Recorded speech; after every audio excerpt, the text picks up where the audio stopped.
If the New Testament was written by eyewitnesses and is not a fabrication from later imposters, then they should be able to get most of their facts right about that time period. In other words, in telling of the history and ministry of Jesus and the apostles, the author should be able to paint Jesus in the correct culture, region, and with other historical figures. So they should get the names of towns, rulers, cultural aspects, geography, and customs correct. Like, for example, if someone from the year 3000 discovered a book about the history of our time, to know whether it was written by an authentic eyewitness of this culture and not an imposter from a few centuries later, the author should be able to get several facts right. Like they should not mix up the order of presidents, place cities in the wrong state, or ascribe customs from the 1800s to the 21st century. In the same way, if the New Testament was written by eyewitnesses of the ministry of Jesus from 1st century Judea, they should get their facts correct about the region and culture. Likewise, the broad historical facts in the Gospels should be confirmed by other historical sources. And when we look at the evidence, this is exactly what we see. We find multiple secular sources attesting to the life and ministry of Jesus, confirmation in archaeological finds, and how the New Testament perfectly coheres with ancient history. Starting with the first one, we actually have 7 sources outside of the New Testament which mention the existence of Jesus. 3 major ones go even further. Tacitus, writing around 100 AD, says that Rome suffered a great fire in 64 AD, and many blame the Emperor Nero. To get rid of the rumors, Tacitus says, "Hence to suppress the rumors, he falsely charged with the guilt, and punished with the most exquisite tortures, the persons commonly called Christians, who were hated for their enormities. Christus, the founder of the name, was put to death by Pontius Pilate, procurator of Judea, in the reign of Tiberius." As you can see, Tacitus is a hostile witness, which means his testimony meets the criteria of embarrassment, and he confirms what the New Testament says, that Jesus existed, that he was put to death, and by Pontius Pilate, was ruling in Judea under Emperor Tiberius. So Tacitus attests to 5 facts that align with the accounts in the New Testament. Another historian by the name of Josephus says of Christ, "Now there was about this time Jesus, a wise man, if it be lawful to call him a man, for he was a doer of wonderful works, a teacher of such men as receive the truth with pleasure. He drew over to him both many of the Jews and many of the Gentiles.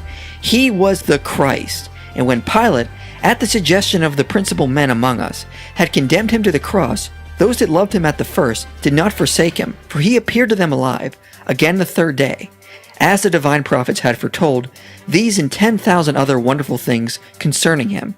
And the tribe of Christians so named for him are not extinct at this day." Now the odd thing about this passage is Josephus was a Jew, not a Christian, yet he says Jesus was the Christ and confirms the resurrection. Because of this, scholars agree this passage has been interpolated, which means a later Christian scribe doctored it. However, that doesn't mean the entire passage is a fraud, and in fact most scholars think it is original and just slightly doctored. And fortunately, we have textual evidence to confirm this. In 1971, an Arabic version of this passage from Josephus was found, and it reads like this: "At this time there was a wise man, who was called Jesus, and his conduct was good, and he was known to be virtuous, and many people from among the Jews and the other nations became his disciples. Pilate condemned him to be crucified and to die, and those who had become his disciples did not abandon his discipleship. They reported that he had appeared to them after his crucifixion, and that he was alive. Accordingly, he was perhaps the Messiah, concerning whom the prophets had recounted wonders." So as I said, most scholars accept this passage was interpolated, and was originally more like what is found in the Arabic manuscript. Josephus also confirms in other sections that the brother of Jesus was James, and that John the Baptist was beheaded by Herod Antipas. Therefore, Josephus confirms New Testament facts that Jesus existed, he was a good and moral teacher, that many people followed him, he was put to death by Pilate by crucifixion. After his death, his disciples believe he appeared to them. They continued to preach his message. James was his brother. John the Baptist existed and was put to death by Herod Antipas. The Babylonian Talmud says, "On the eve of Passover they hanged Yeshua, and an announcer went out in front of him for 40 days saying, 'He is going to be stoned because he practiced sorcery and enticed and led Israel astray. Anyone who knows anything in his favor, let him come and plead in his behalf.' But not having found anything in his favor, they hanged him on the eve of Passover." The Talmud confirms the Jews wanted to stone Jesus, that he was crucified around Passover, and that he led many Jews away from the religious authorities.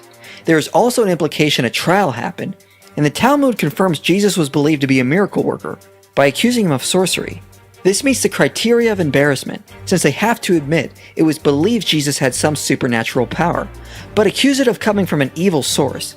This is why most historians accept Jesus was believed to be a miracle worker. As Graham Twelftree says, there is now almost unanimous agreement among Jesus questers that the historical Jesus performed mighty works. Even the Jesus Seminar lists among their basic facts about Jesus that he was a charismatic healer and exorcist. Thus we have several facts from these three sources, which confirm the broad historical facts of the New Testament. Finally, there is evidence in a citation from Africanus that the historians Pelagian and Thales mention the period of darkness that happened around the time of Christ's death. He says, Thales, in the third book of his Histories, explains away the darkness as an eclipse of the sun unreasonably.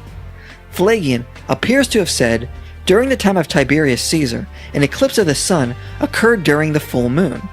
Therefore, we have extra-biblical sources for the period of darkness in the New Testament. And also, we have a large amount of facts in the New Testament confirmed by other sources. The second section of external evidence comes from archaeological finds. The majority of what we find in archaeology confirms the biblical account, backing up the claim the New Testament is reliable.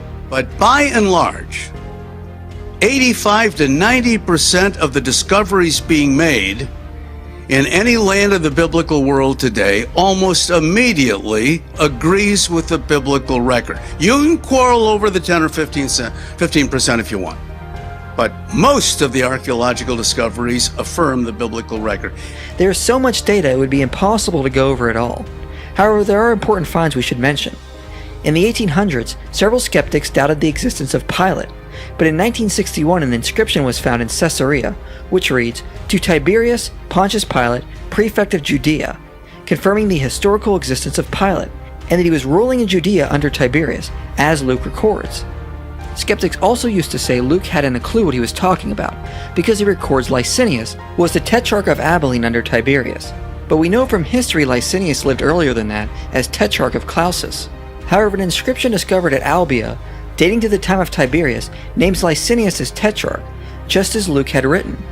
There were in fact two government officials named Licinius, and Luke was correct all along. In fact, we discovered archaeological evidence for many of the rulers Luke mentions, like Herod the Great, Herod Antipas, Gallio the proconsul of Achaia from Acts 18. Many figures mentioned in the New Testament have been discovered in archaeology, such as Erastus, the treasurer at Corinth, mentioned in Paul's letter to the Romans.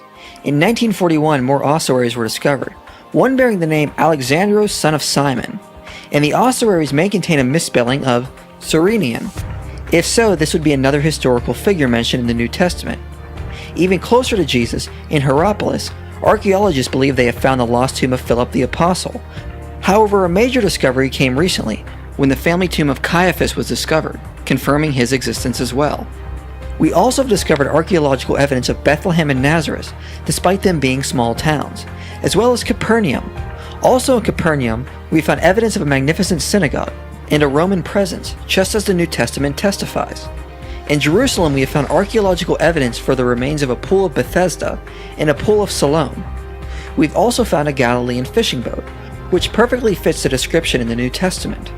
Again, there's so much to go over, it would be impossible to mention it all here.